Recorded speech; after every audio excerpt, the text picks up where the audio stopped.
En este video voy a leer la segunda parte del libro El extranjero de Albert Camus. Hay cosas de las que nunca me ha gustado hablar. Cuando entré en la cárcel comprendí al cabo de algunos días que no me gustaría hablar de esta parte de mi vida. Más tarde dejé de dar importancia a estas repugnancias. En realidad yo no estaba realmente en la cárcel los primeros días, esperaba vagamente algún nuevo acontecimiento. Todo comenzó después de la primera y única visita de María. Desde el día en que recibí su carta me decía que no le permitían venir más porque no era mi mujer. Desde ese día sentí que la celda era mi casa y que mi vida se detenía allí. El día de mi arresto me encerraron al principio en una habitación donde había varios detenidos. La mayor parte árabes, al verme, se rieron. Luego me preguntaron qué había hecho. Dije que había matado a un árabe y quedaron silenciosos. Pero un momento después cayó la noche. Me explicaron cómo había que arreglar la estera en la que debía acostarme. Arrollando uno de los extremos podía hacerse una almohada. Toda la noche me corrieron las chinches en la cara. Algunos días después me aislaron en una celda en la que dormía sobre una tabla de madera. Tenía una cubeta para las necesidades y una jofaina de hierro. La cárcel se hallaba en lo alto de lo que estaba aferrado a los barrotes, con el rostro extendido hacia la luz. Entró un guardián y me dijo que tenía una visita. Se me ocurrió que sería María, y era ella. Entre las dos rejas había un espacio de 8 a 10 metros que separaba a los visitantes de los presos. Vi a María enfrente de mí con el vestido a rayas y el rostro tostado. De mi lado había una decena de detenidos árabes, la mayor parte. María estaba rodeada de moras y se encontraba entre dos visitantes, una viejecita de labios apretados, vestida de negro, y una mujer gorda en cabeza que hablaba muy alto y gesticulaba. Debido a la distancia que había entre las rejas, los visitantes y los presos se veían obligados a hablar muy alto. Cuando entre el ruido de las voces que rebotaba contra las grandes paredes desnudadas de la sala y la cruda luz que bajaba desde el cielo sobre los vidrios y brotaba en la sala, me causaron una especie de aturdimiento. Mi celda era más tranquila y más oscura. Necesité algunos segundos para adaptarme. Sin embargo, concluí por ver cada rostro con nitidez. Destacando a plena luz, observé que un guardián estaba sentado en el extremo del pasillo entre las dos rejas. La mayor parte de los presos árabes, así como sus familias, estaban en cuclillas, frente a frente, pero no gritaban. A pesar del tumulto, lograban entenderse hablando muy bajo. El murmullo sordo surgido desde abajo formaba un bajo continuo a las conversaciones que se entrecruzaban por sobre las cabezas. Observé todo rápidamente y avancé hacia María. Pegada ya a la reja, me sonreía con todo el alma. La encontré muy bella, pero no supe decírselo. ¿Qué tal? Me dijo muy alto. ¿Qué tal? Ya lo ves, estás bien, tienes todo lo que precisas. Sí, todo. No callamos y María seguía sonriendo. La mujer gorda aullaba a mi vecino, sin duda al mando, un sujeto alto, rubio, de mirada franca. María me gritó por su parte que Raimundo me mandaba saludes. Gracias, pero mi voz quedó tapada por el vecino, que preguntó si estaba bien. Su mujer rió y dijo que nunca se había sentido mejor. El vecino de la izquierda, un jovenzuelo de manos finas, no decía nada. Noté que estaba frente a la viejecita, que ambos se miraban con intensidad. Pero no tuve tiempo de observarlos más porque María me gritó que era necesario tener esperanzas. Dije sí, al mismo tiempo la miraba y tenía deseos de oprimirle el hombro por encima del vestido. Tenía deseos de tocar la tela fina, pues no sabía qué otra cosa podía esperar. Pero sin duda era lo que María quería decir, porque seguía sonriendo. Yo no veía más que el brillo de sus dientes y los pequeños pliegues de sus ojos. Gritó de nuevo: saldrás y nos casaremos. Respondí: ¿lo crees? Pero lo dije sobre todo por decir algo. Dijo entonces rápidamente y siempre muy alto que si saldría libre y que volveríamos a bañarnos. Pero la otra mujer aullaba por su lado y decía que había dejado un canasto en la portería. Enumeraba todo lo que había puesto en él. Habría que verificarlo, pues todo costaba caro. El otro vecino y su madre seguían mirándose. El murmullo de los árabes continuaba por debajo de nosotros. Afuera la luz pareció hincharse contra la ventana. Se derramó sobre todos los rostros como un jugo fresco. La viejecita se fue mientras un hombre entraba y ocupaba el lugar con el sombrero en la mano. Se introdujo a otro preso y hablaron con animación, pero a media voz, porque la habitación había vuelto a quedar silenciosa. Vinieron a buscar al vecino de la derecha y su mujer le dijo sin bajar el tono, como si no hubiese notado que ya no era necesario gritar: cuídate y fíjate en lo que haces. Luego me llegó el tumo.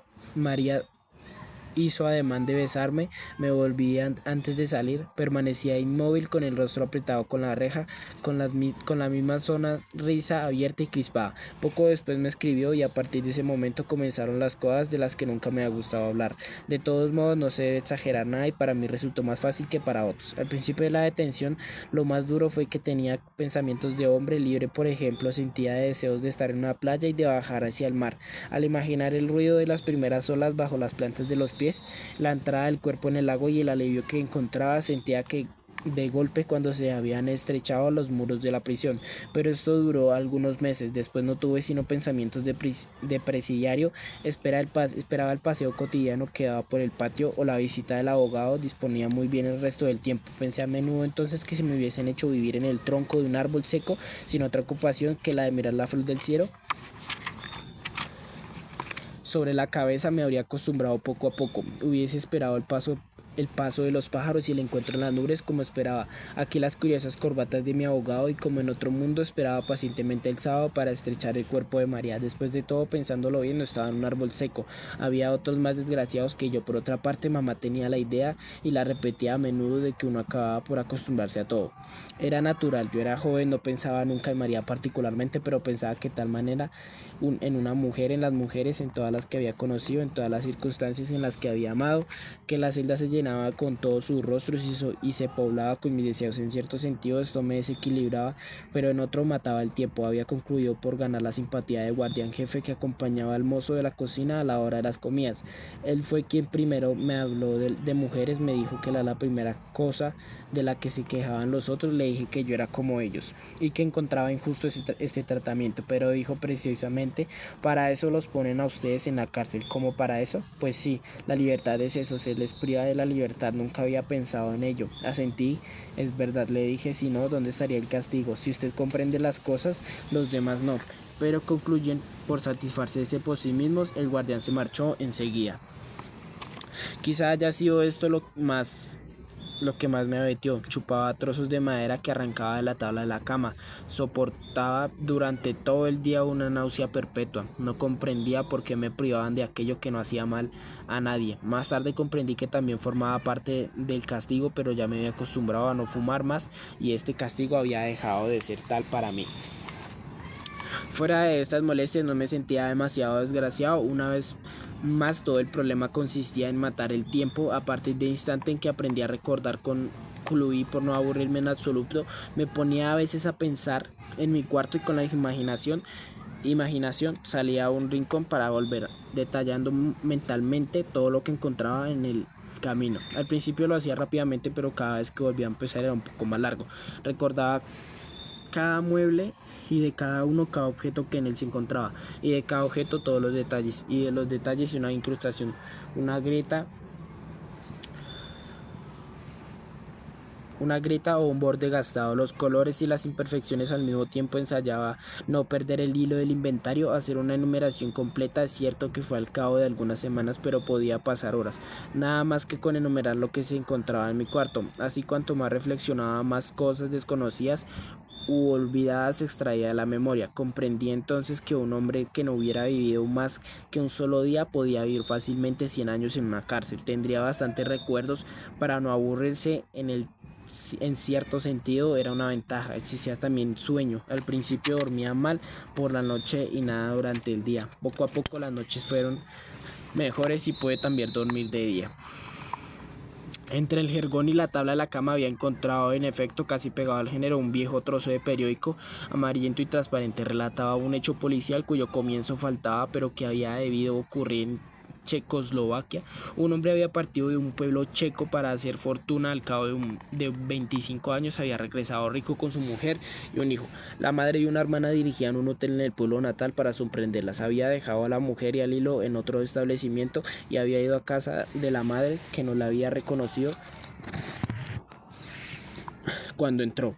Por broma se le ocurrió tomar una habitación. Había mostrado el dinero. Durante la noche la madre y la hermana le habían asesinado a martillazos para robarle y habían arrojado el cuerpo al río. Por la mañana había venido la mujer y sin saberlo había revelado la identidad del viajero.